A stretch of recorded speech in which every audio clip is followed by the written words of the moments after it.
Bonjour chers amis, ici Daniel Leclerc et je suis très heureux de vous souhaiter la bienvenue à cette 10e émission déjà de la saison 6 des Capsules d'Espérance.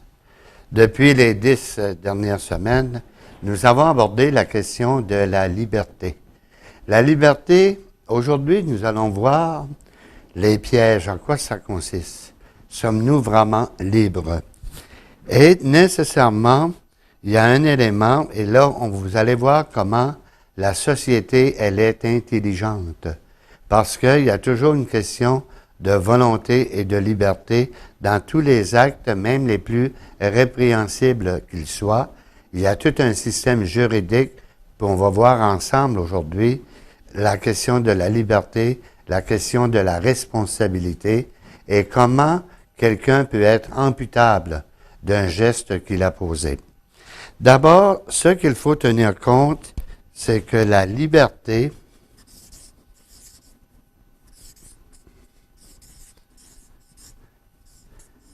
la liberté, c'est un pouvoir.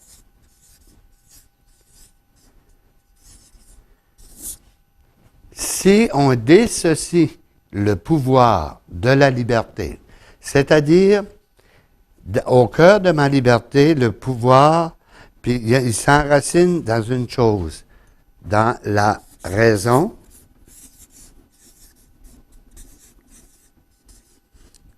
et dans la volonté. Et ici, il y a un élément important à tenir compte. Le coup de foudre, qu'on appelle tomber en amour,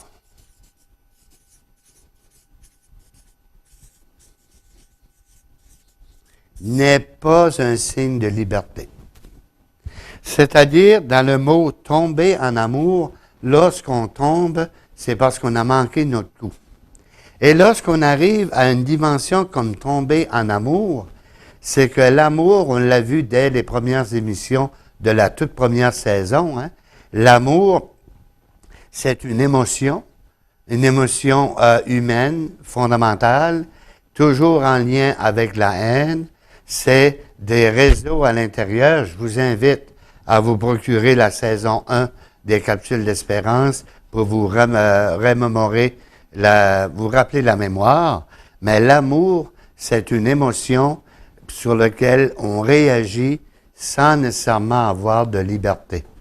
L'amour nous attire, alors si on arrive avec l'expérience de tomber en amour, moi je dis à ce temps-là, laisse le temps au temps et prends le temps de te relever.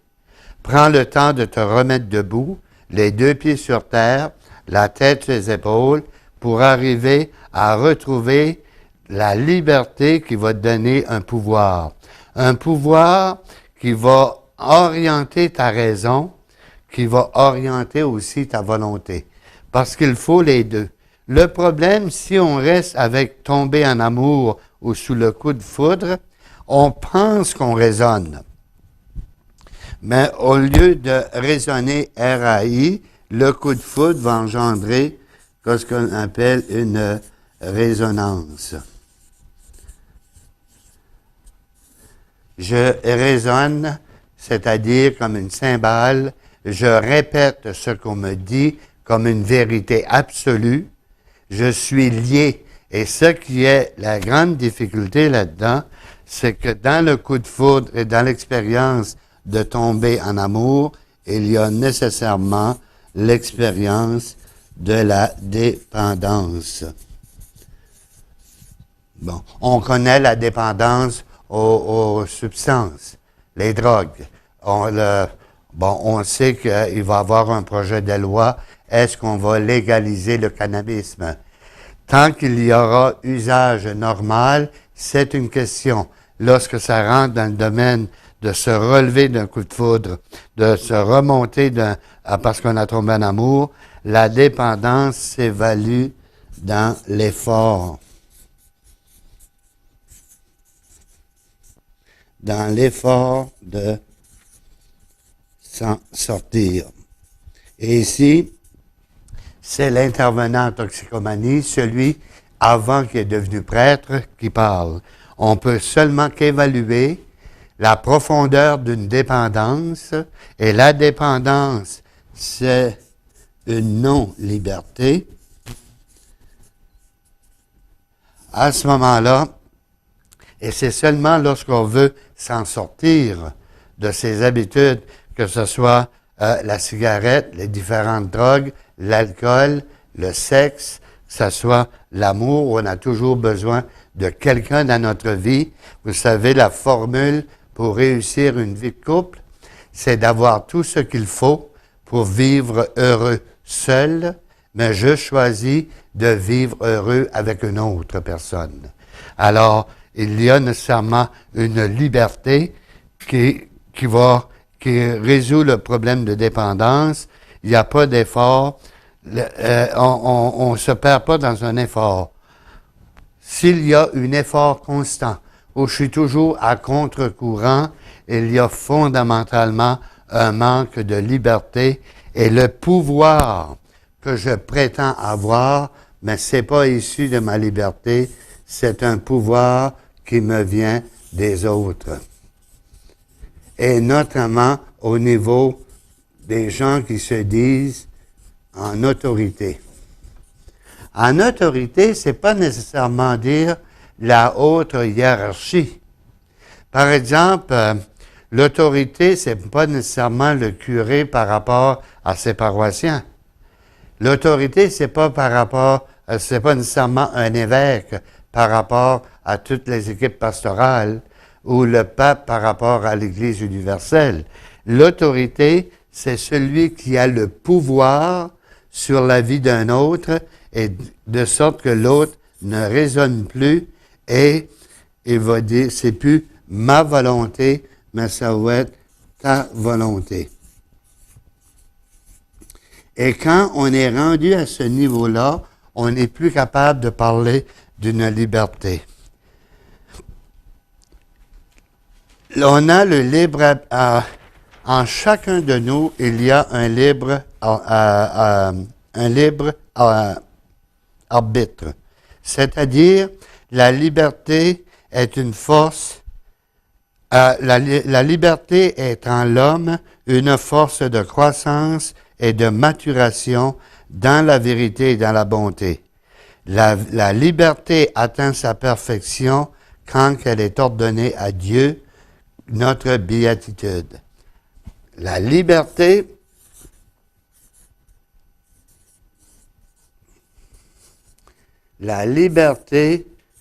trouve sa source en Dieu.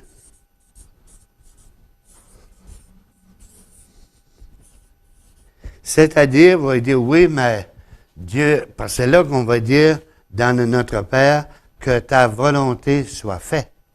Mais, et c'est le fun, on a déjà vu dans l'émission, une des saisons où on a décortiqué, je crois que c'est la 3e saison, on a décortiqué le Notre Père.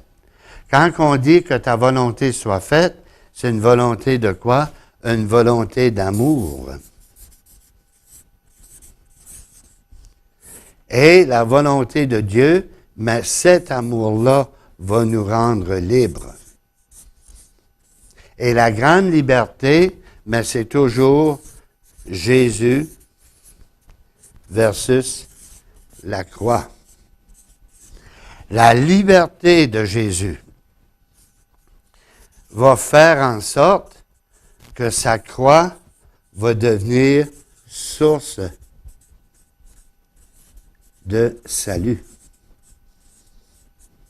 Alors, la croix pour la croix, comme signe de dévotion, si elle n'est pas en moi, elle n'enracine pas en moi le sens de la liberté, c'est un instrument de dévotion comme instrument de dévotion. Elle doit amener en moi surtout cette dimension de la maturité. C'est la maturation vers la vérité. Et j'aime le mot maturation parce que c'est pas quelque chose qui nous arrive comme un cheveu à soupe. La vérité ne nous trompe pas dessus comme une pluie froide un matin d'automne. La vérité, elle se laisse découvrir à fur et à mesure, et la vérité devient aussi bonté. Et c'est là qu'on a vu avec la saison sur le respect, la beauté de la création, de la nature, révèle la bonté de Dieu. Dans le fond, c'est logique pour toutes les pièces d'art. Moi, je regarde un ami qui est en train de faire un décor et c'est de la créativité à l'état pur. Et là, il met en marche l'image de Dieu qui est en lui, Dieu créateur, qui nous amène à la créativité. Alors, ici, tous les gens du studio, chacun dans leur responsabilité, vont montrer la beauté de l'œuvre et qui va nous montrer la bonté de Dieu et qui va nous montrer, lorsqu'on regarde la qualité des émissions, mais vous voyez les qualités, la bonté des gens qui ne paraissent pas devant l'écran, mais qui s'assurent que l'émission a une qualité. Tant aussi longtemps que la liberté n'est pas ancrée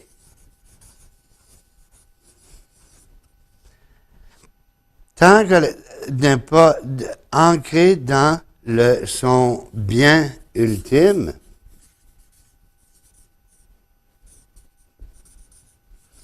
qui est en Dieu,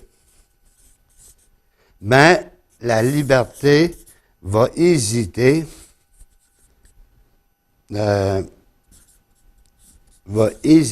entre le bien et le mal. Une question philosophique, hein? Quel est le plus grand péché? Bien faire le mal ou mal faire le bien? Je veux aider quelqu'un qui est dans le trouble. Je ne connais pas trop le sujet, la manière de faire. Je lui fais plus de tort que de bien. Est-ce que c'est une question de liberté? C'est que le bien ultime, si c'est Dieu qui est le but ultime, dans le bien ultime, ma liberté va être quoi? Avant d'agir, il y a une règle. La première chose qu'on voit, c'est l'agir. Ce qu'on ne voit pas, c'est la pensée. Ce qu'on ne voit encore moins avant de penser, il faudrait prier. Et ce que les maîtres en spiritualité vont dire avant de prier, il faut d'abord pardonner. Parce que si quelqu'un me demande de prier pour lui, mais moi, au plus profond de moi-même, là, il y a un petit geste mal fait que je me souviens comme si c'était hier, alors que ça fait quelques décennies. Si je n'ai pas pardonné, ça influence ma prière. Ma prière va influencer ma façon de penser. Et ma façon de penser va influencer ma façon d'agir. Et ici, il y a un problème fondamental, et je le souligne en gros, c'est le problème du bénévolat. Le bénévolat est un manque social, parce que l'être humain, dans sa liberté, devrait avoir un rayonnement et une implication sociale, peu importe dans quel domaine. Pas besoin d'être dans le domaine religieux. Mais il a une implication, et bénévole veut dire quoi? Le don pour être bon. Je fais le don d'une action qui va témoigner que je suis bon. Alors, et ça, c'est dans ma vérité, et ma vérité qui fait que c'est un acte libre. Ça ne veut pas dire qu'il n'y a pas de contraintes, mais j'assume les contraintes comme faisant partie d'un processus de croissance et de maturation pour aller un peu plus loin. Plus on fait le bien, plus on devient libre. Il n'y a pas de liberté vraie que n'est qu'au service du bien et de la justice. Le choix de la désobéissance et du mal est un abus de liberté, puis ça va conduire ce que Saint Paul va appeler l'esclavage du péché. Parce que le péché, c'est quoi?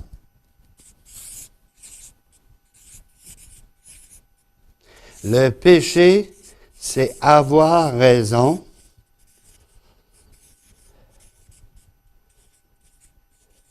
pour que l'autre arrive à être une boîte de résonance. C'est-à-dire combien de personnes qui se disent intelligentes et qui vont avoir des arguments, mais on s'aperçoit que quand tu les brosses un peu, là, ils vont finir par dire « Oui, mais je suis pas sûr, là, mais c'est ça qu'un tel a dit. » Puis là, on va prendre un chroniqueur bien connu, que je nommerai pas son nom pour pas avoir de trouble, mais qu'on voit dans les médias et qu'il prend position. J'adore le lire à tous les jours, mais j'aime mieux l'avoir de mon côté que de l'avoir contre moi. Alors, il dit des opinions franches et bon. Alors, à ce moment-là, le péché, c'est quoi? Je veux tellement avoir raison que dans mes arguments, j'enlève l'autre, la liberté de raisonner RAI, alors il devient une boîte de résonance RE sans aigu. Il ne fait que transmettre ce que je lui ai dit, mais il n'a pas la liberté de faire le pour et le contre et faire ce qu'on appelle, en pastoral, on va appeler le discernement.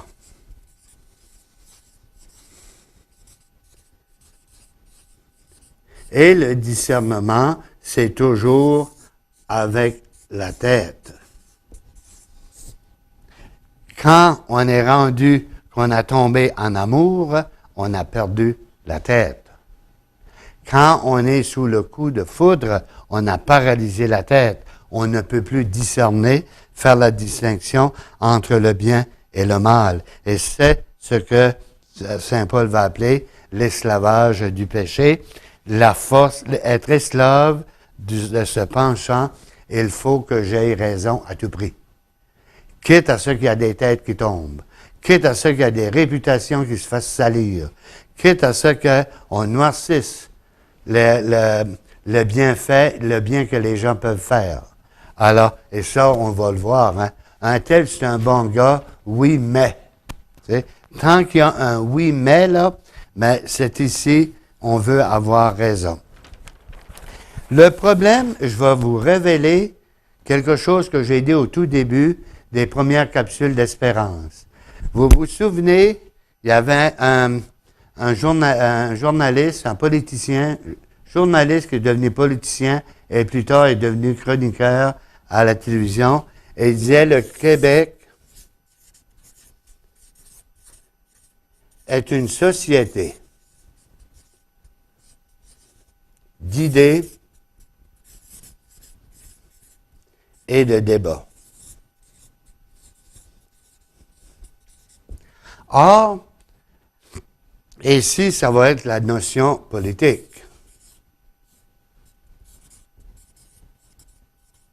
Et on est tous politiciens. On veut tous, dès qu'on commence à raisonner, on veut que nos idées passent et qu'elles influencent les décisions finales. Alors, on est tous politiciens. Or, la spiritualité, quand on veut voir pour la spiritualité, au lieu de dire le Québec, on va dire le Québécois. Au lieu d'être une société, c'est une personne. Au lieu d'avoir des idées, une personne qui a des expériences. Et au lieu faire des débats, il va créer des témoignages. Les témoignages, il va faire des partages. De là, on va arriver à des groupes, par exemple, comme foi, qui regroupe la personne et son expérience, foi et partage. Le partage, ce n'est pas de donner ses opinions pour paralyser l'opinion des autres. Le partage, c'est voici ce que j'ai vécu, voici la réflexion que j'en fais. Je vais aller chercher des éléments pour arriver à dire à un moment donné, voici mon partage. Mais c'est pas parce que ça arrivait à moi, Daniel Leclerc, que ça va arriver à tout le monde dans le même contexte et dans la même aventure. Donc, c'est là qu'on arrive où la personne, le problème qu'on a fait, c'est qu'on a, quand on arrive ici, au Québec, une société d'idées, c'est nécessairement un monde intellectuel. Or, on n'est pas tous des intellectuels. Quand on arrive à la personne, comme je disais tout à l'heure, excusez-moi, quand j'arrive et que je parle de la personne qui raisonne, et si ce n'est pas un intellectuel, on va appeler ça un intello. Il fait de l'intellectualisme. Il va voyons, je me mêle de mes mots. Il va faire des théories, mais pas avec l'expérience à lui. Il va intellectualiser les situations comme si c'était des briques dans un mur. Mais il n'y a pas d'expérience en arrière. Alors, les intellos, c'est ceux qui ont beaucoup de paroles, mais beaucoup de verbes, mais pas beaucoup de mots. Alors, c'est des gens qui vont utiliser des mots pour engendrer des mots. Je donne un exemple. On a un groupe très soucieux de la pauvreté et de la misère dans la communauté. On se réunit en intellectuels, des gens bien raisonnés, structurés, une profondeur intellectuelle. Là, on a tout compris le phénomène de la pauvreté et de la misère. La vraie expérience, c'est à cette heure qu'on comprend qu'est-ce que la pauvreté, qui va aller aider les pauvres. Non pas pour les voir comme des personnes qui choisissent leur situation, mais des gens qui ont subi la liberté qui vient des autres. Comme si c'était, ils l'avaient choisi. Parce qu'il y a des gens qu'on insiste à avoir des notions intellectuelles alors qu'ils l'ont appris d'ailleurs. C'est pas juste de s'asseoir avec un livre d'un grand philosophe qu'on va finir par avoir raison. Il nous faut quelqu'un en avant pour nous dire, nous donner le contrepoids. Un véritable enseignant va enseigner la matière, mais un véritable professeur va t'aider à découvrir la source de la vie qui est en toi. Oui, il y a cette notion intellectuelle sur la liberté, puis si tu rentres dans le cadre, tu es libre. Si tu rentres pas dans le cadre, tu es mal pris. Oui, il y a cette notion-là, mais il y a aussi l'expérience. Et cette expérience de liberté, elle doit se partager. Elle doit se partager dans la vérité, mais la vérité la plus absolue. Et quelle est la vérité la plus absolue que de la découvrir en soi?